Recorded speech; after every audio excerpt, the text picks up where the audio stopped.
Praise the Lord, to God be the glory. Sa content po na aking ipaglilingkod sa inyo ay masusumpungan po sa aklat ng Hebreo chapter 3, verse 5. Ang sabi,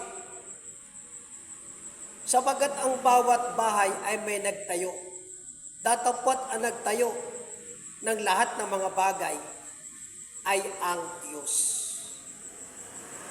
Ito ngayon ang ating aalamin batay sa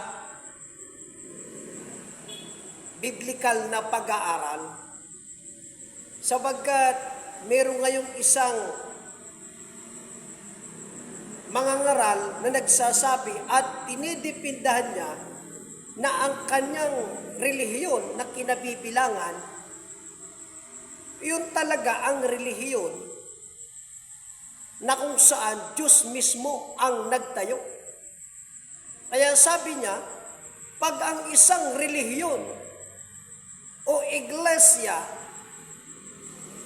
tao lang ang nagtayo, ibig sabihin, hindi sa Diyos. Pero kung ating iisipin, lahat talaga, tao lang naman ang nagtayo, ano? Alangan pa naman ang magtayo niyan ay hayop, baka, kalabaw, aso. Kundi ang nagtayo talaga, ang katotohanan, tao. Kaya nga sabi sa aklat ng Hebreo chapter 3 verse 4, ang bawat bahay may nagtayo. Pero ang nagtayo ng bawat bahay ay ang Diyos. Ngayon, itong relihiyon na dinidipindihan at pinagtatanggol ni Mr. Darwin Gitgano, Diyos ba talaga ang nagtayo niyan? Si Kristo ba talaga ang nagtayo niyan? Kasi yung relihiyon na itinayo ng Diyos, yung iglesia na itinayo ng Diyos, yun ang iglesia na itinayo ni Kristo. Kaya, direktahin na natin, dito atake. Ang Roman Catholic Church po ba? Ito ba ang iglesia o relihiyon na Diyos mismo ang nagtayo? Ang sagot ay hindi po. Dahil itong Roman Catholic Church, sa Roma galing ito, kaya nga tinawag na Roman Catholic Church Kailan natayo yan? Sa panahon ng mga 365 AD o 363 AD. Hindi 33 AD natayo ang Roman Catholic Church. Yung natayo nung 33 AD sa Jerusalem, yun ang iglesia na kinabibilangan ng 12 mga apostol. Purihin ang Panginoon.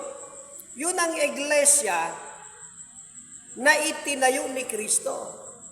Yun ang relihiyon na sa Diyos. Dahil yung tagapagtayo ng Diyos ay si Kristo. Purihin ang Panginoon.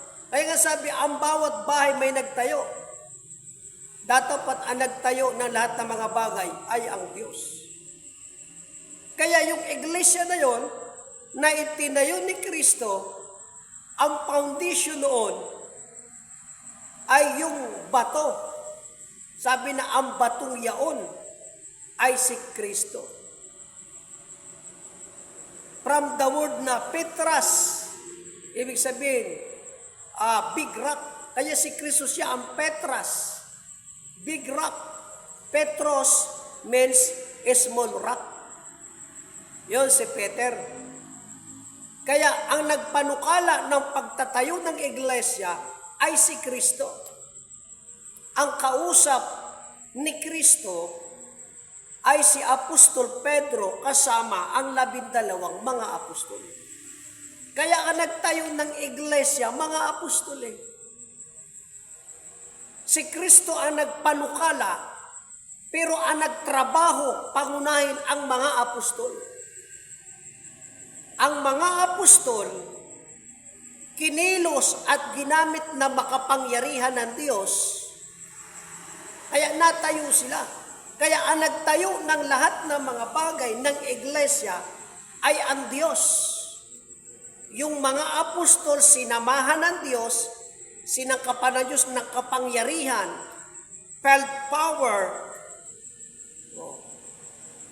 Kaya the day of Pentecost, napuspos sila ng Espiritu Santo. Purihin ang Panginoon. Glory to God.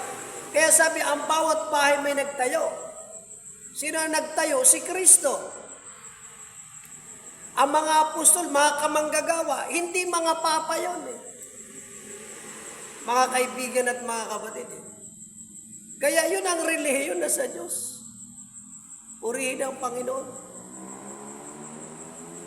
Ang daming nagtayo ng bahay ngayon, ng relihiyon, pero ano ang ginawa nila?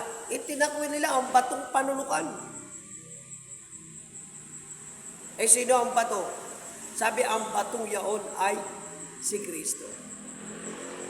Kaya ang Roman Catholic Church, yun ang relihiyon na tayo lang, tao lang ang nagtayo niyan. Hindi si Kristo ang nagtayo niyan. Kinalaban nga nila si Kristo eh. Kinalaban nila ang mga apostol eh. Ay sa ating panahon, alin ang relihiyon na Diyos ang nagtayo? Ay yung itinayo ng apostol. Diba sa Corinto chapter 3 verse 10? Sino ang nagtayo ng mga lokalis ng iglesia sa Hentil? Sa Roma, sa Galacia, sa Epeso, sa Corinto, sa Tesalonica. Si Pablo, unang Corinto chapter 3 verse 10. Ang apostol, tagapagtayo ng iglesia. Pero yung itinayo ng mga apostol, yun ang itinayo ng Diyos. Sila ang instrumento ng Diyos, ginamit ng Diyos, sinangkapan ng Diyos ng kapangyarihan. Kaya sa ating panahon, ang relihiyon na Diyos ang nagtayo ay ang relihiyong Kristyanismo na ang pangalan ay Pentecostal Missionary Church of Christ.